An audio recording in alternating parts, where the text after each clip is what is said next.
Hello बच्चों, let's read the question. In the question we have to choose the correct statements. तो एक एक statement को पढ़ते हैं और उसमें देखते हैं कि कौन सा करेक्ट है. Statement one is two bodies at different temperatures T1 and T2 are brought in thermal contact. When thermal equilibrium is attained, the temperature of the body is T1 plus T2 by 2. ये statement incorrect है क्योंकि ऐसा situation तभी आती है कि अगर एक बॉडी का टेम्परेचर T1 है और दूसरे का T2 है और दोनों को अगर हम कांटेक्ट में लाते हैं तो उनका जो फाइनल टेम्परेचर हो वो T1 प्लस T2 बाई 2 तभी हो सकता है जब कि उनकी थर्मल कैपेसिटी जो है वो सेम हो दोनों बॉडीज़ की. और ये यहाँ पे मेंशन नहीं है कि थर्मल कैपेसिटी सेम है, तो स्टेटमेंट वन इज इनकरेक्ट. अब बात करते हैं स्टेटमेंट टू की. The coolant used in a car और अ केमिकल और nuclear plant should have high specific heat. सबसे पहले समझते हैं कि स्पेसिफिक हीट क्या है.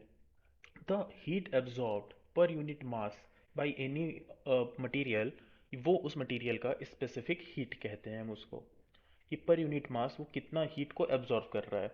तो कूलेंट का काम होता ही है कि जहाँ पे बहुत ज़्यादा हीट प्रोड्यूस हो रही है, जैसे कार का इंजन है, न्यूक्लियर प्लांट है, केमिकल प्लांट है, तो वो वहाँ से हीट को एब्जॉर्ब करे और उस जो डिवाइस है उसको हीट ना होने दे.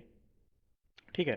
तो जितना ज़्यादा कूलेंट की स्पेसिफिक हीट होगी वो उतनी ज़्यादा हीट को एब्जॉर्ब करेगा और उस डिवाइस से उतनी हीट को वो बाहर निकालेगा. So second statement is correct, that is coolant जो होता है उसकी स्पेसिफिक हीट हाई होनी चाहिए. Now third statement is vapour in equilibrium with its liquid at a constant temperature does not obey Boyle's law. Boyle's law का मतलब क्या है? बॉयल्स लॉ ये होता है कि at a constant temperature pressure is directly proportional to volume. Now अब इसके बारे में समझते हैं. तो अगर वेपर का जो वॉल्यूम है वो डिक्रीज होता है किसी कांस्टेंट टेम्परेचर पे, तो जो वेपर होगा वो लिक्विड में कंडेंस हो जाएगा. ठीक है. जिसकी वजह से जो वेपर प्रेशर रहे हो है वो सेम रहे हमेशा. जैसे ही वॉल्यूम कम हुआ वो कंडेंस हो जाएगा इनटू लिक्विड, क्योंकि उसको वेपर प्रेशर को अनचेंज रखना है, कांस्टेंट सेम रखना है. इसका मतलब ये है कि प्रेशर तो नहीं बढ़ेगा बट वॉल्यूम उसकी, वेपर प्रेशर का जो वॉल्यूम है वो कम हो जाएगा. प्रेशर सेम रहेगा बट जो वॉल्यूम है वो कम हो जाएगा. इसका मतलब ये है कि it is not obeying Boyle's law. तो ये स्टेटमेंट भी सही है. अब फोर्थ स्टेटमेंट दिया हुआ है. Two vessels A and B of equal capacity are connected at each other by a stop clock.